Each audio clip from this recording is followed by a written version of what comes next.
Alright, hello. This will be a hopefully short update video to the combination Guardian aurabot / Mercenary carry build I put out a couple days ago. That somehow got many more thousands of views than I thought it was going to. So if you're one of those people, thank you. The most significant update to the character is that I'm level 99 now. So I have a few more points on the tree, higher ES pool, and the gear upgrades limited essentially to this ring. We're now running level 30 aspect to the spider. It's a pretty simple beastcraft suffix on an otherwise unremarkable ring. I don't even have 3 prefixes on there. Can't craft anything beneficial on there. Maybe I'll slam it.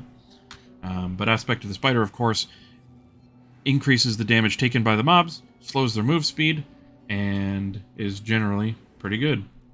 I did have to shuffle a couple of auras around, hook them up to a Enlighten 3. It's only Enlighten 3. But Tempest Shield, Purity of Elements, and Skitterbots, now running on Enlighten 3, allows us to fit level 30 aspect of the spider. I did pick up this Watcher's Eye, +1 max res with Purity of Elements, flat armor, determination. Mana is maximum ES, affected by clarity. That's also pretty good. It could probably be divined better, but it's okay for now. And I had to take Sovereignty and Influence in order to get enough mana reservation to fit it. I could probably squeeze out a couple hundred more mana if I shuffle points around, but I think it's decent enough for now. I have seen Mana Guardian setups that take like a Energy Shield Light of Meeting in this slot and then move the Healthy Mind down here and then put the Watcher's Eye somewhere else. I think Energy Shield Light of Meetings right now are 50 divs or something like that, so a little bit out of my range, but it is an option if you have that min-max opportunity available to you. The other thing I'm doing, gameplay-wise, is I took out Ancestral Call, and I'm now throwing Stormblast Mines, just to give the mobs a little bit more damage taken debuff. It does help. As far as upgrades elsewhere are concerned, I'm running a 2120 Stone Golem, which dies constantly in higher tier content. The AG has been upgraded with a Kingmaker for crit multi, fortification, culling strike. You guys know what a Kingmaker does. And now running Garb of the Ephemeral for crit protection. And I want to get a Crown of the Tyrant for him. Probably the lightning damage one. But last I checked, they were like 30 divines or something. And so we're still running a Leer cast. And I've got Legacy of Fury boots there for the Scorch effect, just to lower resistances even more.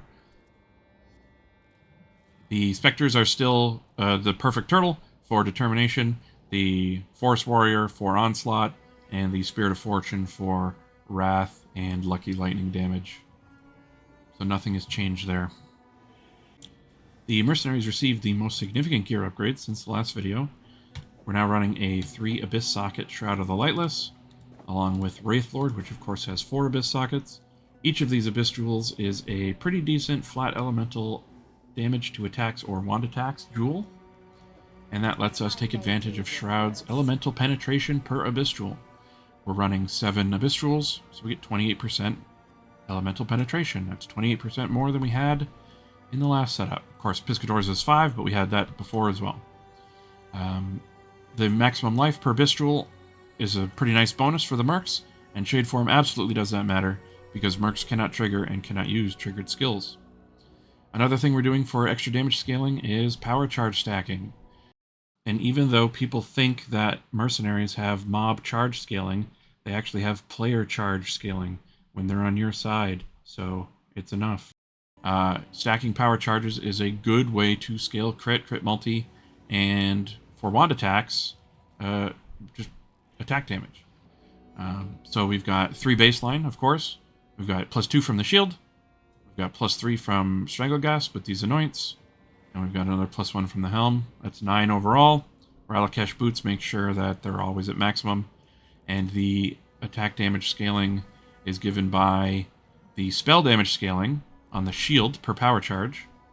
And every wand attack has spell damage to attack power scaling. Here's Kinetic Blast. You can see the line. Increases and reductions of spell damage also apply to attack damage. Same thing for Kinetic Bolt.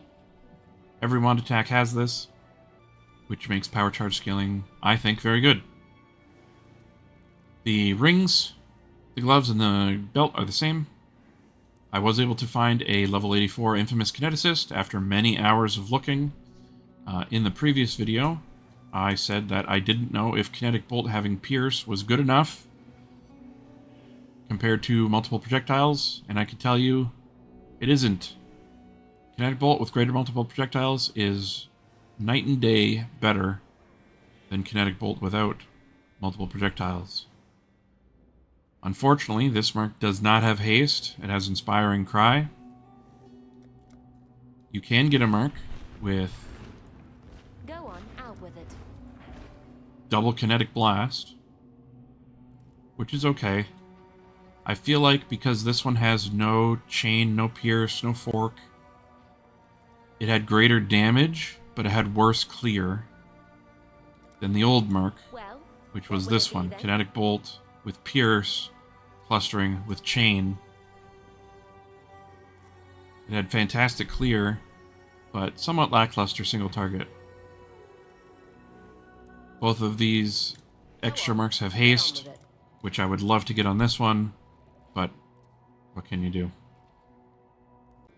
So this mercenary setup that I have here is pretty much solely map clear focused. There are ways that you can make it better for bossing if you wanted to.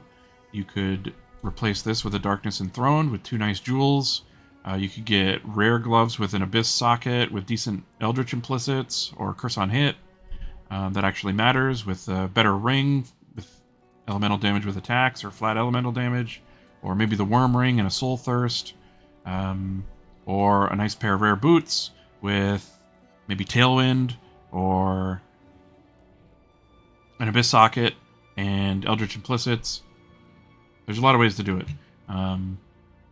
This can kill T17 bosses with enough Headhunter stacks and enough Shrine buffs, but it takes too long. It's not something I'm willing to endorse, or certainly not make a video on.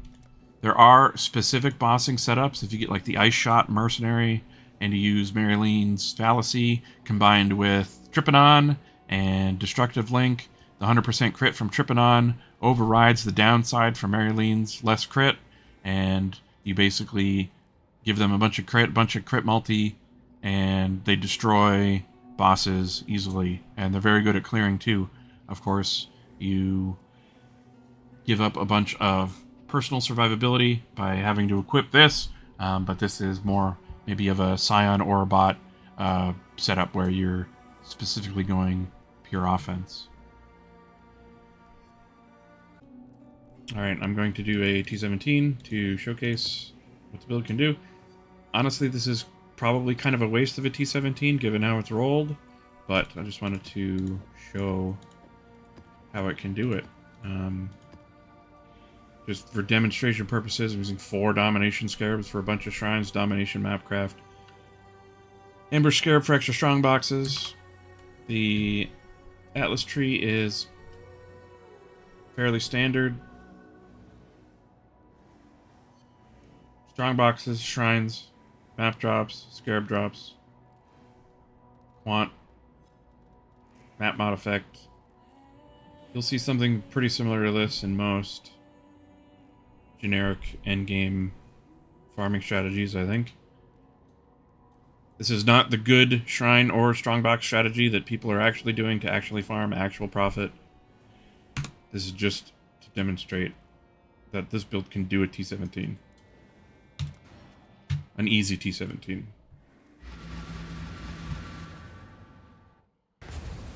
So I have fiddled around with the quality of the recording, so hopefully it'll look a little better than the last one.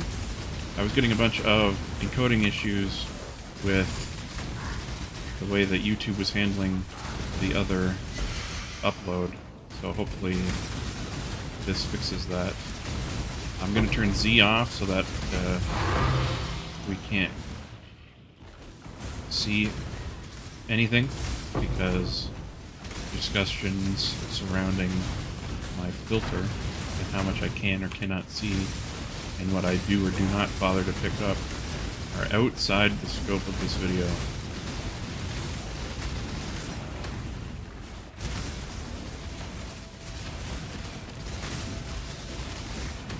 So in general, you can see it is not very problematic for the mercenary to clear what feels like multiple screens at a time sometimes. Proxy shields can be problematic, but with usage of basically the merc recall button, you can pretty easily maneuver them inside the proxy shield so that it can hit whatever mobs got it. Like this one. Of course, I recalled the merc as the mob was jumping.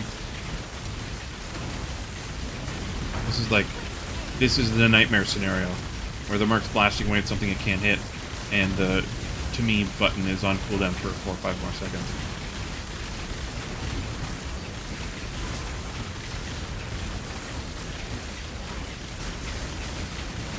Then pull it into the shield and it runs out. That does happen. You'll have to get used to it. Another very annoying thing that happens with the merc sometimes is that there are rare mobs that have that frost wall and flee AI, and when the merc with the headhunter kills it, it will sometimes absorb the behavior of that mob, and so it will start trying to run away without being able to put the frost shield down. And the only way I've been able to overcome that is to basically just zone back to my hideout and come back into the map. Or wait a minute for the buff to go away. Puzzle boxes. There you go. That's why you don't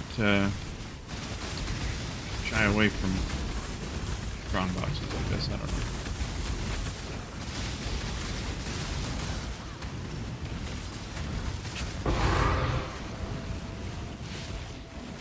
Here's the boss. I'm not gonna do the boss. I did the boss previously. Maybe if I have a decent clip for the boss, or if we get like an echo shrine or something, I'll do it. But it takes too long. And then this is like the worst showcase map possible because of the proxy shields. But you can see, even given the difficulty, I'm not gonna like run maps for hours and cherry pick footage and be like, oh, I can do everything perfectly. There are annoying things that you are gonna have to deal with as part of playing Path of Exile.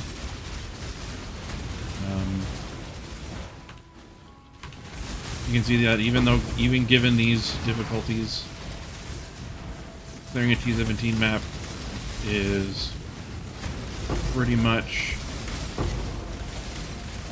a matter of just running through it, you know?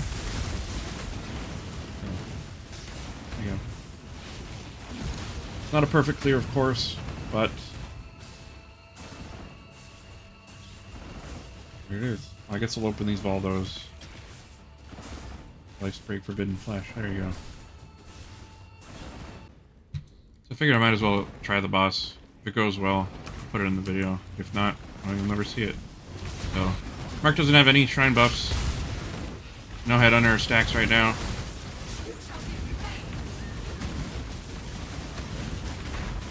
So we'll just see how it goes.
you can see, it's certainly not a speed mapper or speed boss killer, but as long as the map is easy enough, it can do it.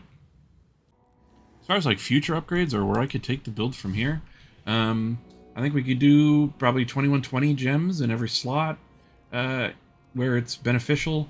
Corruption implicits combined with good rolls. This chess piece is a piece of garbage. I could certainly replace it. I am kind of wanting to experiment with replacing this, maybe a foible, and seeing how everything survives without the massive regen. Better / more optimal pathing on the tree, maybe. I was thinking about maybe taking out glancing blows and trying to max out block naturally, or removing all this max res, maybe to accomplish that. If I get a good ring, I can remove these 2 big dex nodes. That'll free up a little bit of points.